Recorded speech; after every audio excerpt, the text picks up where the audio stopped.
বন্ধুগণ, আজকে বানাবো মোচার তরকারি। তবে আজকে আমার শরীরটা ভীষণ ভালো নেই, তার জন্যে আমাদের যে কাজের মাসি আছে তাকে দিয়েই মোচা ছাড়ানো করাচ্ছে। তবে আমাদের মাসি খুব ভালো, জানেন, সকালে স্নান টান করে পুজো টুজো করে আসে। দেখছেন, পুজো করে এসছে, খুব বড় কৃষ্ণ ভক্ত। তো আমার মোচাগুলো ছাড়িয়ে দিতে সাহায্য করছে, নিজেই বললো দাও আমি মোচাগুলো ছাড়িয়ে দিই। মোচা ছাড়াতে তো সময় লাগে। তো কাজটা বেচারার হয়ে গেছে, হবার পর শরীর খারাপ দেখে বললো মোচাগুলো ছাড়িয়ে দে। কিন্তু ছাড়াবার পর তো রান্না আমাকেই করতে হবে। তবে আজকে নতুন ধরনের একটা রান্না করব, জানেন, আপনাদের খুব ভালো লাগবে। তো চলুন, মাসির মোটামুটি ছাড়ানো হয়ে গেছে, আর আমিও চলে এসেছি মোচাগুলো নিয়ে। মোচাগুলো মাসি কেটে ধুয়ে পরিষ্কার করে দিয়েছে। এরপরে এগুলোকে আমি কুচি কুচি করে নেব। এই যে দেখছেন, চপার নিয়ে নিয়েছি। তো চপারের মধ্যে একটু লাগিয়ে দিয়েছি তেল, ব্রাশ করে দিয়েছি, তাহলে কী হবে, যখন ধোবো না তখন কষ্ট হবে না। এর মধ্যে একটু তেল লাগিয়ে দিয়েছি, এই যে এভাবে ব্রাশে করে চারিদিকে লাগিয়ে দিয়েছি। এরপরে এগুলো এর মধ্যে কেটে নেব। আপনাদের বাড়িতেও যদি এমনি থাকে তাহলে বটি করে কাটতে কষ্ট করবেন না, এভাবেই কেটে নেবেন, সুবিধা হবে। চপারের মধ্যে একটু তেল লাগিয়ে দেবেন, তাহলেই কিন্তু চপারটা খুব তাড়াতাড়ি পরিষ্কার হয়ে যাবে। এরপরে এটাকে আমি করে দেবো। এটা মানে হাতে করে করার, আপনারা চাইলে আপনাদের ঘরে যদি ইলেকট্রিকের থাকে সেটা কিন্তু আরও ভালো, চট জলদি হয়ে যাবে। তো দেখুন, মোটামুটি এগুলো আমার সব কটাই হয়ে গেছে। এগুলো দেখিয়ে দিই, একদম কুচি কুচি হয়ে গেছে, জানেন। আজকে মোচার একটু অন্যরকমভাবে তরকারি করব। এই মোচার তরকারিটা একবার আপনি খেয়ে দেখবেন, তারপরে মনে হবে এরকমভাবেই বানায়। নিরামিষ তো আমরা বানাই, কিন্তু আজকে বানাবো একদম অন্যভাবে। এগুলোকে আমি একটু হলুদ জল দিয়ে দেবো হলুদ, আর একটু দিয়ে দেবো হলুদ, ব্যাস। হাতে দিয়ে দেবো সামান্য তেল দিলাম এই জন্যে কি, মোচার গায়ে আঠা থাকে, তো তাহলে বাটিটার মধ্যে কোনো রকম আঠা লাগবে না। এরপরে উনানের মধ্যে বসিয়ে দিলাম, দিয়ে দিলাম সামান্য নুন। এটা সেদ্ধ হতে দেবো, সেদ্ধ হয়ে যাক। প্রায় 10 মিনিটের মতন এটা আমি সেদ্ধ করেছি, আর একদম সেদ্ধ হয়ে গেছে। আপনাকে আমি দেখাই, একদম পেস্ট হয়ে যাচ্ছে, মানে সেদ্ধ হয়ে গেছে। তো এটা ঠান্ডা করে নিয়েছি, দেখুন, ঠান্ডা করে জল চিপে আমি বাটির মধ্যে রেখে নিয়েছি। এরপরে এটা আমি একটু পেস্ট করে নেব, মিক্সির মধ্যে পেস্ট করে নেব। আর মিক্সির মধ্যে এইমাত্র আমি মশলা করলাম মোচা বানাবার জন্যে। কী মশলা নিয়েছি সেটা আমি রান্না করতে করতে আপনাদের বলে দেবো। সাথে নিয়ে নেব চিংড়ি মাছ অবশ্যই দেবেন। চিংড়ি মাছ এনেছিলাম 250 গ্রাম, ছাড়াবার পর তো অনেক কম হয়েই যায়। আর দেব সামান্য নুন, আর দিয়ে দেবো একটু লঙ্কা গুঁড়ো, ব্যাস। এরপরে এটা একটু পেস্ট করে নিই। এটা মিহি পেস্ট হয়ে গেছে, দেখুন, একদম মিহি হয়ে গেছে। এবারে সব কটা আমি বাটির মধ্যে রেখে নিলাম। তবে আমি সব মোচাটার বানালাম না, অর্ধেকটা রেখে দিলাম, খুব অল্প পরিমাণেই বানাবো। মিক্সির জারটা ধুয়ে নিয়েছি, ধুয়ে আমি একটু পেঁয়াজ পেস্ট করে নেব।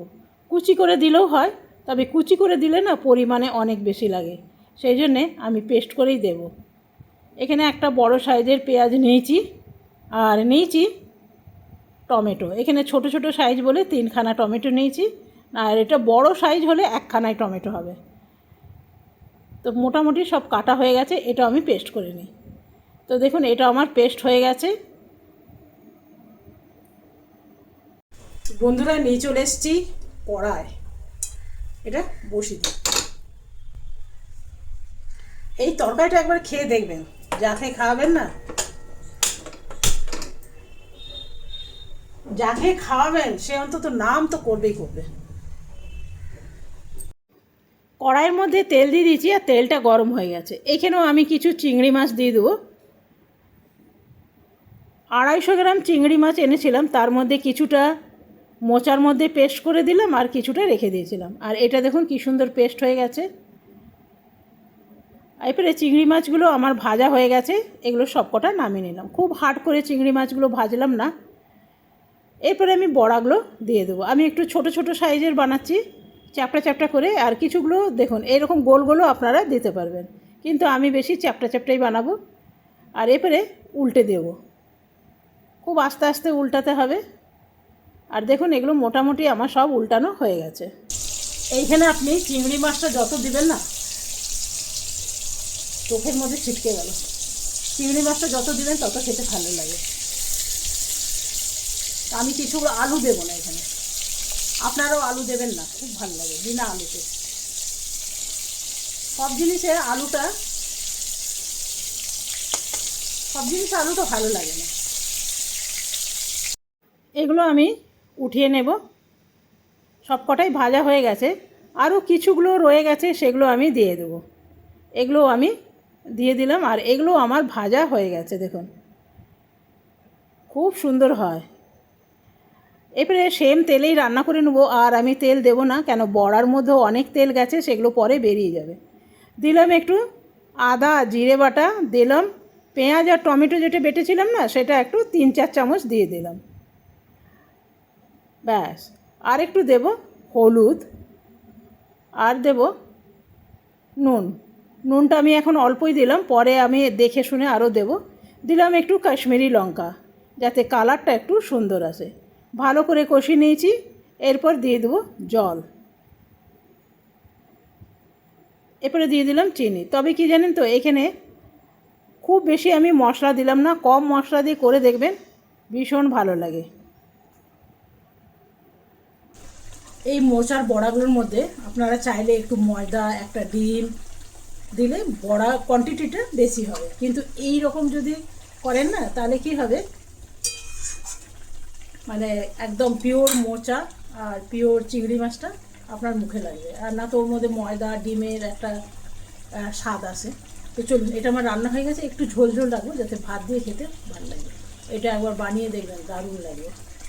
আর আমি একটু বাটা মশলা দিলাম, আপনারা চাইলে কুচি করে দিলেও ভালো লাগবে। যেটা আপনাদের সুবিধা হবে সেই রকমভাবেই করবেন, দেখবেন সবেতেই ভালো। আর চিংড়ি মাছ যেখানে পড়ে সেখানে 100-তে 100। চলুন এটা নামিয়ে, এটা আমার হয়ে গেছে, এরপরে নামিয়ে নেব। তবে বন্ধুরা এইখানে আলু না দেবেন না, আলু দিলে না মানে কি বলবো, এত ভালো টেস্ট আসবে না। খালি চিংড়ি মাছ আর মোচা দিয়ে বানিয়ে দেখবেন, অসাধারণ লাগে। তো আপনাদের কাছে কেমন লাগলো অবশ্যই আমাকে কমেন্ট করে জানাতে একদম ভুলবেন না। তো বন্ধুরা কেমন লাগলো অবশ্যই জানাবেন। এটা যদিও বা ভীষণ গরম, জানেন ভীষণ গরম, এটা একবার বানিয়ে দেখবেন, ভীষণ ভালো হয়। আর বাকি মোচাটা রেখে দিলাম, ওইটা নিরামিষ খাবো বা চপ টপ খেলেও ভালো লাগবে। মোচার চপ তো আমরা কত দাম দিয়ে কিনে খাই, হবে নাই বা কেন বলুন, দাম হবে না কেন, ছাড়াতে কত কষ্ট। যেই জিনিস কষ্ট আছে সেই জিনিস স্বাদও আছে, যেমন কষ্ট তেমনি স্বাদ। তো চলুন, কেমন লাগলো অবশ্যই জানাবেন। যদি ভালো লাগে একটা লাইক করবেন, সাবস্ক্রাইব করবেন, আমার পাশে থাকবেন। আর যদি রান্নাটা খুব ভালো লাগে তাহলে শেয়ার করবেন। তো চলুন, টাটা, বাই বাই।